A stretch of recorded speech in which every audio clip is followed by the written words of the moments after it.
Stop moving. Stop moving. Lay down on the ground. Sprawl out. Keep your hands up. Keep your hands. Shots fired! Shots fired!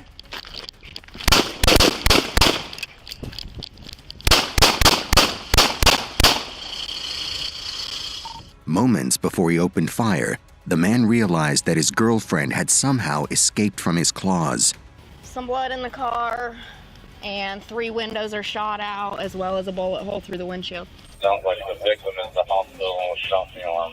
One by one, the secrets unraveled, exposing the dark and twisted mind of the attacker. She's saying there's somebody's going to the house where she lived, or he's going there to hurt people. But the situation was about to take an even worse turn. One concern that was very high on our list was that he was going to come to the hospital and try to finish her off. Most of the footage in this video has never been seen before.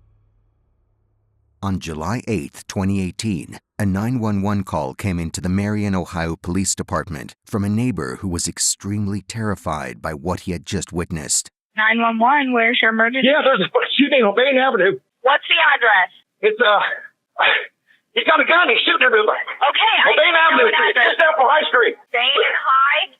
Bain High, hurry, please. He's the back door with a gun. He's getting ready for the back door. Hurry, please. Officer Joe McDonald quickly responded to the call, but as soon as he got there, he realized there was a major problem. We didn't have a house number. We didn't have names. We definitely didn't know who our suspect was. What house are we looking for, Com 1? I don't know. I want to say down that down a couple houses, half a block. Okay, thank you. With no clear lead to go on, Lieutenant Radcliffe also stepped in to help with the case. He headed straight to the location the caller had mentioned, hoping to find the person who had been shot. Our concerns are the gunman could be anywhere, and if he starts shooting, you don't want anybody innocent getting hurt. I'm coming around the garage and going up into the small driveway, and I immediately see a live round laying on the ground. 15, were you clear? I've got a live round back here. We're just going to keep secure the house until you can give us further on this. You got to just be completely cautious and ready for any kind of firearm fight. But before any confrontation, they got word that the victim had already managed to escape from the shooter. She had run to the hospital on her own, desperate to save her life. Was the victim hit? I'm on the phone with dispatch. Sounds like the victim is in the hospital and was shot in the arm. About a mile away, at Marion General Hospital, the woman had shown up with a gunshot wound. Officers were quickly sent there, and the first thing they spotted was what they believed to be the victim's car parked outside, showing the severity of the attack. Some blood in the car, and 3 windows are shot out, as well as a bullet hole through the windshield. 2 car seats in the back seat. Do we know if any kids were involved? So tell me the situation. She rolled up here in this, our victim. What I know is, yes, break for an address. she was shot. She drove herself here. I don't know where she was shot at. Right on. She looked like she has a bullet here. Oh, right here. I did not see her. And there's one in her arm. Those are the only two I see. But she's saying there's somebody's going to the house where she lived, or he's going there to hurt people. The attacker was still at large and could pose a danger to others. But before anything else, the officers went inside the hospital to check on the victim and understand her condition at that moment. Boyfriend? Yeah, he received a call last week about him harassing us. This was the victim's boyfriend, Tyler, waiting for the officers. They fucking shot him, dude. He shot her and went to my house to shoot me, and they shot him down, I guess. He had a gun on him when he was at my house talking to my mom like he was a Christian missionary and wanted to talk to me. Who's here right now? My girlfriend Angelica, the one that she was shot, yeah. Okay, she's pregnant. Let's just go inside and chill, man. There's nothing. The victim was 30-year-old Angelica Fry. She already had a son and was pregnant again when she was attacked by her ex-boyfriend, 33-year-old Matthew Lust. To uncover what truly happened and why, officers needed to hear the full story from Angelica herself. He was supposed to be gone last night, and I found him in my closet this morning. He was in my closet this morning, and I went over there, and we went downstairs because I have my kids with me. I didn't think he was going to be there. Don't. He was downstairs and said, "Why'd you bring the kids here?" Said, Because this is my house, you know. You're not supposed to be here, Matt. I told you, you're not. He's been threatening that he's gonna hurt me and all this other stuff. So when I went, he took those. You're touching my that. God, stop the house, and I called him and I said, yes. And I don't know what happened. I'm here. Even though the officers tried to get more details from Angelica, all she could tell them was that just a few hours before the attack, Matthew had shown up at her house and threatened her. But the big question was, why? What was the reason for doing this? While Lieutenant Radcliffe was out searching for Matthew, he suddenly made an alarming realization. I'm thinking, man, that's awful close to the previous call I had earlier in the day with that old gentleman. So my thought is, it could be the same guy. 911, where's your emergency? Bain Avenue. Okay, what's going on there? My ex was not supposed to be at my house. He had told me he left. I just went there today, and he is there. Only 2 hours before the shooting, Angelica had called the Marion, Ohio police, reporting that Matthew had broken into her home. But before she could act, he did something unthinkable. And he took a bunch of pills in front of me. This was an attempted. Yes. What's his name? Matthew Lust. Who is he to you again? I'm sorry. He is the father of my kids. He had attempted to take his own life. This revelation sent a wave of urgency through the officers. Fearing he might snap again, Officer Krebs was quickly dispatched to the reported address. But the moment he arrived, he realized something about Matthew didn't feel right. They say his name was Matthew. Right, Matthew? What's up, buddy? Good. You tell me. You Matthew? Yeah. What's up today, bud? Oh, no, that's. She's Here, talk to me for a minute. What's she's going on? just over exaggerating. Okay, what happened? We just got in an argument. Okay. And I took some aspirin. It was like 2 of them. Okay. And I lied and said it was something else. All right. Why would you do that? Well, I guess I was trying to scare her and it worked. Okay. Why would you want to do that, though? You know what I mean? I know. I was wrong. Because, I mean, when you do something like that, this is what kind of happens, you know? I know. Whether you mean to or not, you know what I'm saying? Any weapons in the house or anything, bud? To the Officer Krebs, Matthew looked completely put together. He seemed disturbingly normal for a person who had just attempted to take his own life. Then, Matthew began revealing his messy relationship with Angelica. Feeling depressed? It was just a situation. I get it. But I mean. How long you guys been together? About 10 years. Kids? Yeah, 2. They here? No, she took them. She took them? Yeah. What happened? What made this get sour today? She cheated on me. Just find out? Yeah. Or officially found out, I guess I should say. Yeah, that stuff's not easy to contend with. I get it. But do you really want to be with somebody that's like that? You know what I mean? I know she's your baby's mom, and that's important. But it happened once. It might happen again. And, you know, you're going through the same shit. So maybe it's time for a change.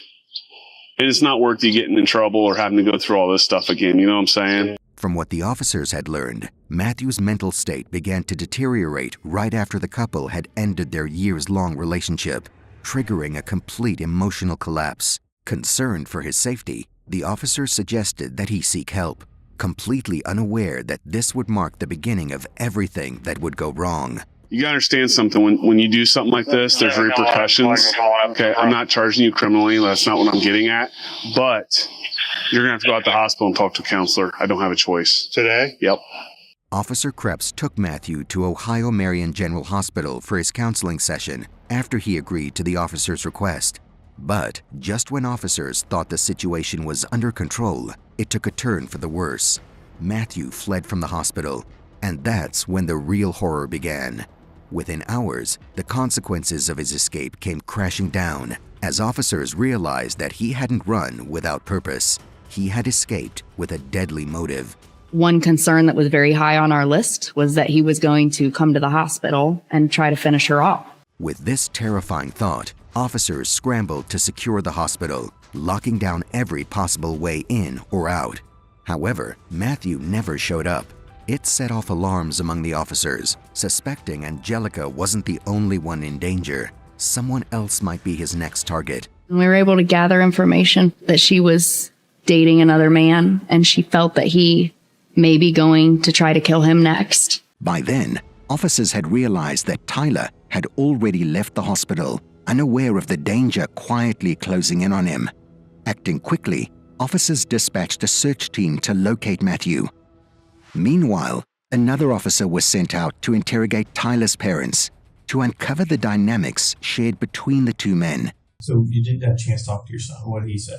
What's going on? You said you were on the phone with him when this was going down, right? He said, Matt just shot up somebody in the family. I want to make sure you're okay. They told me to go to a safe place, not to film there. And that was when it just like kind of clicked to me, you know, like this really is him. Did anybody else talk to you about that? I mean, was it him, your son, grandkids? Did you see something? Anybody else say something, see something? At my house? Yours or dad? I guess there was a previous incident with your son's.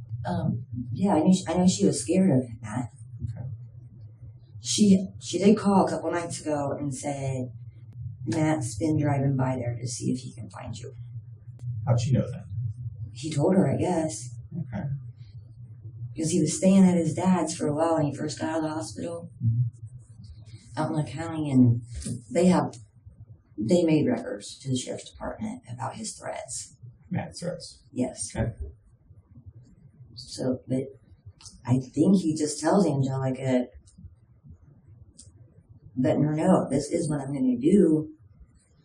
But then Angelica warns us.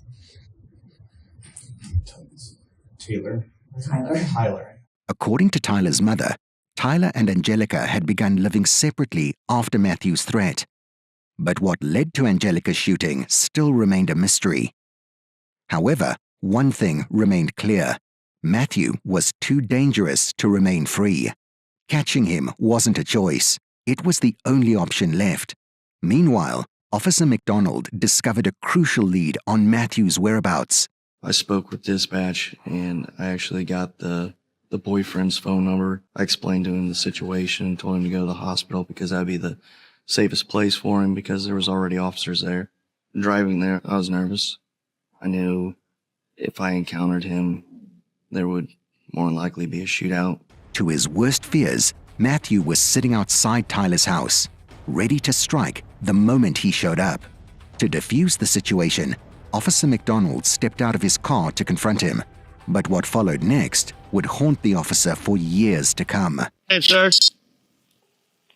Can you stand up for me? Sir? Keep your hands where I can see you. Keep your hands where I can see you, please. Come out here. Come out here. Hands up. Sounds like that Matthew's here. It looks like him. Keep your hands up. Keep your hands up. John Patterson? What's your name, sir? John Will? Okay, John, if you do me a favor, just lay down on the ground for me, please. Okay? Keep your hands where I can see them. Stop moving. Stop moving. Lay down on the ground. Sprawl out. Lay down. Don't. Keep your hands up. Keep your hands. In the blink of an eye, Matthew reached for the gun in his waistband and opened fire at Deputy McDonald, sending a jolt of terror through him. Shots fired! Shots fired! With panic tightening his chest, Officer McDonald radioed in for immediate backup. I was still in my car, hitting all the alleys around where the shooting took place, when I hear Officer McDonald on his radio. Shots fired! Shots fired! I immediately started emergency response to his location. Back at the scene, Officer McDonald knew he was caught in a life or death situation, leaving him no choice but to fight back and regain control. I returned fire. He's charging me. I turn as fast as I can, and as soon as I catch a glimpse of him, I drive right at him, firing. In a split second, Matthew dropped to his knees and hit the ground, struck by the officer's bullet. He's down on the ground.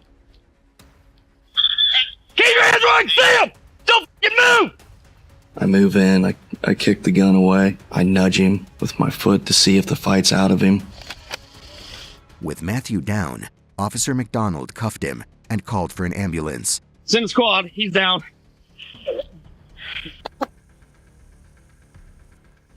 We're gonna get somebody out with you. I got county detective. 15 other direction. Turn around. Up here. I go. Stay in your house, please. Go back. Meanwhile, Lieutenant Radcliffe, accompanied by a squad unit, arrived to take charge of the scene and check on Matthew. You all right, Jim? I'm good. Got him. Room. There's one right here. Through and through on the stomach? No. It's entrance, no exit on the stomach.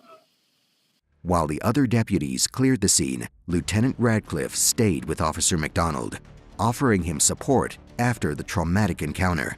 Let's take you there. Come on back here to my car. All right. For now, dude. Hold on. So you can just sit in there. I'll talk to you a little bit. Here, take some water from it. Your handgun or your rifle? Handgun. Shot at the top of the screwdriver. It's smoking right now. So. Back. I shut the car off. Yeah, you're shooting at me. I shot at him. So what I want you to do is make sure you take Joe's handgun and give him your pocket. All right, buddy? Yep. Yeah. Good. Cooling down? Yeah, just dumped. Yeah?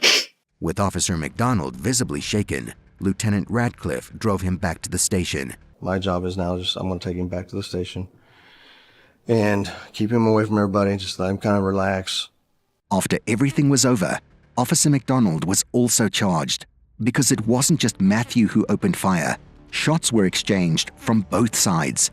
And after speaking with neighbors, it was clear the situation had become a serious safety concern. Meanwhile, Matthew, being in a critical condition, was rushed to the hospital. As doctors worked to stabilize him, detectives began piecing together a plausible reason behind the chaos. Fortunately, things cleared up once Angelica recovered and agreed to an interview days after the incident. But what she revealed about him went far beyond a moment of madness. What I want to do is kind of want to go into some details over the last 24, 36, 48 hours and maybe get a little history on Matt, what you know, what's been going on. Before when Tyler got shot, Matt decided to start coming around more when he was in the hospital. Okay. He started to try to, be more. My mom made me feel guilty. She said he needs to co-parent. I need to co-parent. So I started letting him come around. But then it got to the point where he's trying to force himself and try to do this and just things in front of the kids. I was like, no, I'm not doing it. And then we got into an argument and his mom had texted me some stuff. And I said, look, I don't care about him in that fashion anymore. I don't want to be with him. He said, I'm going to kill him, basically. You're going to be with me. You're forced to be with me. You're not allowed to be with anybody else. According to her, Matthew had begun stalking and harassing both her and her boyfriend Tyler shortly after his release from prison in January, suggesting that his actions weren't just the result of emotional fallout. Not long after that, Matthew had started threatening her, insisting that she leave Tyler, or else he would burn his house to the ground. But the moment Matthew learned about the couple's pregnancy, his obsession took a brutal turn. And so Monday came, I had my doctor's appointment. This Monday? This past Monday. The second or The second. Okay. I had my doctor's appointment. And he said, well, what did the doctor say? And I said, he just told me how far along I was and just told me that, they won't see anything right now. You can hear the heart, just the typical stuff that they told me. And he's like, you're not having it. I said, yeah, I am. He said, no, you're going to get an abortion. I said, no, I'm not. He said, well, then I'm going to hold you down and I'm going to kick you. I'm going to punch you in your stomach. He's like, I don't care. You're not having that kid. I said, man, I don't believe in abortion. I'm not doing that. I'm not doing that. You know what I mean? And he's like, I don't care. So I'm going to kill you. I'm going to kill you. Just days before the shooting, Matthew had attempted to kill Angelica and her baby by pushing her down a flight of stairs at her house. Thankfully, she wasn't hurt, but he didn't stop there. On the day of the shooting, Matthew had returned to her home, and this time with a clear and deadly motive: to shoot her and her unborn baby. I thought he was dead in there, and I was like, what are you doing? He's like, oh, I'm just sitting in here just trying to decide what I'm going to do. So, like I said, I just decided what I'm about to do. So I took off upstairs. And he's like, I told you not to. He came down. I said, to Cameron, because he's 12. I said, gosh, no. I said, don't leave. Don't leave. Whatever he tells you guys to do, don't leave. And because I knew he's going to tell them to go upstairs. And usually they listen. So, I came back downstairs because I had my purse and everything was on, so trying to grab everything. And, he's like, I told you not to bring kids here. Are you kidding me? I was like, why? We live here. This is my house. I'm allowed to bring the kids here. I said, and you're not supposed to be here. In an instant, Matthew snapped and reached for his waistband. I thought he was reaching for a gun. I freaked the fuck out. So I was like, no, and the kids came running in the room. He pulled out a yellow piece of paper, kind of like that. And he unrolled these pills and popped them in his mouth. And then bent over the sink and took a drink of water, like the faucet, and took a drink of the water. I was like, why are you doing that? I was just arguing with him, like, why are you doing that? Like, go upstairs and make yourself sick. Why are you trying to kill yourself? It doesn't make sense. You have a full life ahead of you. Quit doing that. You know what I mean? I was just like, oh my gosh, he's going to die. So something in my head was like, just run. Sensing immediate danger, Angelica grabbed her kids and bolted from the house, heading straight to her mother's place. So I called 911 and told them everything that had just happened. I told him about the gun. I said, I'd never seen the gun, but I know he has shells. And I know that he still has that gun, but he told me it was a Bucyrus at his mom's. So they went over there, and evidently he left with them. They took him to the hospital, and they didn't find anything in his system. Supposedly he just took vitamins. But, so that was at 4:00 when he got.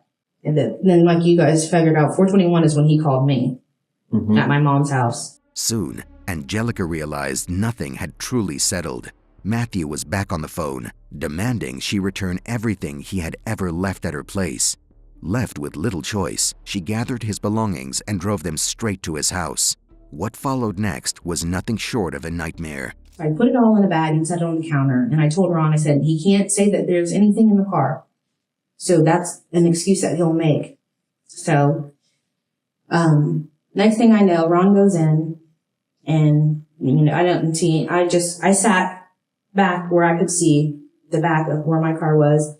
And then all of a sudden, like maybe 10 minutes later, Matt comes out. He's like, I need your car keys. Was the window up at this time? Yes, I did not. Okay. Yeah.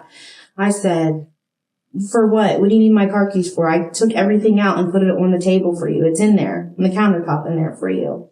It's like, huh? What? I can't hear you. I said, Matt, your stuff is on the counter. Everything is out of the vehicle. I cleaned it out. It's like, huh? Acting like he still couldn't hear me. Then he reached the door and tried to pull the door handle open. He's like, come on, just roll the window down. Just roll it down. And he goes, I said, no, I'm not rolling the window down. I don't trust you. And so he lifts his shirt up and he said, you got 5 seconds to roll the fucking window down. Did you see a gun? Yes. Okay. He said, I'm going to kill you. And then I'm going to go in there and shoot your stepdad. I didn't give him 5 seconds. I just jumped in the passenger seat. And as soon as I was getting up, he started shooting at me. However, this wasn't the first time Matthew had caused chaos. It turned out he struggled with drug addiction and had abused Angelica multiple times while under the influence. That revelation changed everything. The police no longer saw him as a man battling mental health issues, but as a cold, calculated abuser, determined to break her piece by piece. I believe in loving people, but there's a certain evil that you can sense about some people. You know what I mean? And it made it really hard for me to just be... I was on edge with him at all points in time. Plus, we have history from 7 years ago. We have 2 kids when he shot the gun off beside me and my son. Where'd that happen at? Over on Franklin Street. Okay. And, he used to abuse me. I was in a battered relationship with him for 7 years because he was on drugs. And it was, I have this fear and I'm like, I submit, you know what I mean? Like, I don't know why I do it. It's just fear. With the evidence mounting against him, officers were confident Matthew would be behind bars for a long time. Months after the deadly shooting, he recovered and was officially discharged from the hospital on December 17, 2018. He was later charged with 3 counts of attempted murder, 2 counts of felonious assault, and 1 count of illegal possession of a firearm, and was sentenced to prison for up to 30 years. We haven't had an officer-involved shooting prior to this since 1996. But when it happens, it affects everybody. It affects everybody because we're all family. As for Officer McDonald, he returned to duty 6 weeks after the incident. While Matthew remained hospitalized, the shooting was later ruled as self-defense, and Officer McDonald was cleared of all charges.